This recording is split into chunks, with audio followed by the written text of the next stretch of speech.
ဒီကနေ့ကတော့ပညာရှိတဲ့ယောက်ျားနဲ့မိုက်မဲတော့ယောက်ျားအကြောင်းကိုပြောမှာဖြစ်ပါတယ်။နံပါတ်1ပညာရှိတဲ့ယောက်ျားဟာကို့မိန်းမကလွယ်လို့အခြားဘယ်မိန်းမကိုမှစိတ်မဝင်စားပါဘူး။ကို့မိန်းမအပေါ်မှာပဲကာမတစ္ဆာရှိတတ်ပါတယ်။မိုက်မဲတဲ့ယောက်ျားကတော့ကို့မိန်းမအပြင်အခြားမိန်းမကိုပါဖွန်ကြောင်ဖောက်ပြန်နေတတ်ပါတယ်။နံပါတ်2ပညာရှိတဲ့ယောက်ျားဟာမိသားစုအပေါ်မှာစားဝတ်နေရေးအတွက်တာဝန်ကျေပွန်တက်ပြီးမှမိုက်မဲတဲ့ယောက်ျားကတော့မိန်းမယူပြီးကလေးရနေတာတောင်မှဘာမှမလုပ်ပဲထိုင်ပြင်းနေတတ်ပါတယ်။နံပါတ်3ပညာရှိတဲ့ယောက်ျားဟာ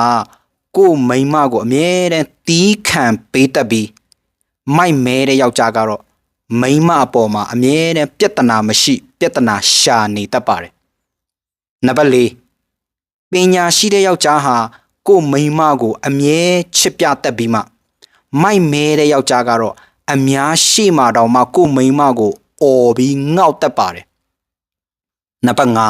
5ပညာရှိတဲ့ယောက်ျားဟာအပြောချိုချင်းတာမဟုတ်ဘဲနဲ့လက်တွေ့မှာမိန်းမကိုရိုးသားစွာဆက်ဆံတတ်ပါတယ်။မိုက်မဲတဲ့ယောက်ျားကတော့အပြောချိုပြီးတော့မှသူ့ရဲ့တော်ကီနဲ့မိန်းမကိုအမြဲတမ်းမလိမ့်တပတ်လိန်ညာနေတတ်ပါတယ်။နံပါတ်6ပညာရှိတဲ့ယောက်ျားဟာဒေါသဘယ်လောက်ပဲထွက်ကိုယူထားတဲ့မိန်းမပေါ်မှာဘယ်တော့မှကိုထီလက်ရောက်မရိုက်နှက်ပါဘူး။မိုက်မဲတဲ့ယောက်ျားကတော့ဒေါသနည်းနည်းထွက်တာနဲ့ခြေပါလက်ပါရိုက်နှက်နှိပ်စက်လေးရှိပါတယ်။နံပါတ်9ပညာရှိတဲ့ယောက်ျားဟာနှစ်ဖက်မိဘကိုညီတူညီမျှယိုသေးထောက်ပံ့တတ်ပါတယ်။မိုက်မဲတဲ့ယောက်ျားကတော့ကိုမိဘကိုပဲငွေခိုးပေးတတ်ပြီးတစ်ဖက်မိဘကိုဥပိ္ပခာပြုထားတတ်ပါတယ်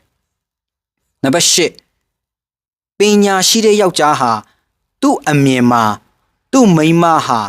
တလောကလုံးမှာအလားပဆုံးမိန်းမဖြစ်နေတတ်ပြီးမိုက်မဲတဲ့ယောက်ျားတွေရဲ့အမြင်မှာတော့သူ့မိန်းမဟာတလောကလုံးမှာရုပ်အဆိုးဆုံးဖြစ်နေတတ်ပါတယ်။နံပါတ်9ပညာရှိတဲ့ယောက်ျားဟာငွေပဲရှာတတ်တာမဟုတ်ပါဘူး။အိမ်မှုကိစ္စလည်းဝင်ကူလှုပ်တတ်ပါတယ်။မိုက်မဲတဲ့ယောက်ျားကတော့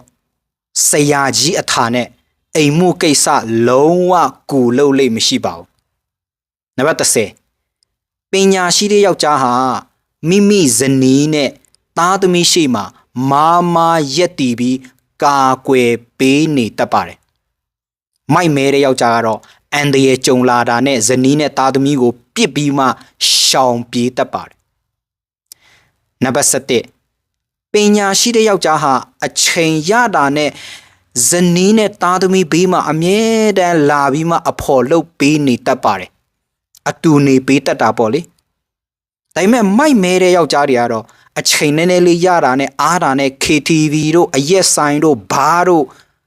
လောင်းကစားတို့အဲ့လိုပဲပြေးသွားနေတတ်ပါတယ်။နံပါတ်7ပညာရှိတဲ့ယောက်ျားတွေဟာမိမိဇနီးနဲ့ဘယ်တော့မှကြာငင်းခုန်လိမ့်မရှိပါဘူး။မိုက်မဲတဲ့ယောက်ျားတွေကတော့မိန်းမလို့မိန်းမရနဲ့မိမိဇနီးနဲ့အပြိုင်အဆိုင်ငင်းခုန်နေတတ်ပါတယ်။နံပါတ်7ပညာရှိတဲ့ယောက်ျားတွေဟာမိုးရစ်လောင်းကစားနဲ့မတရားတော့မေထုံကုန်ရှောင်ရှားတက်ပြီးမှ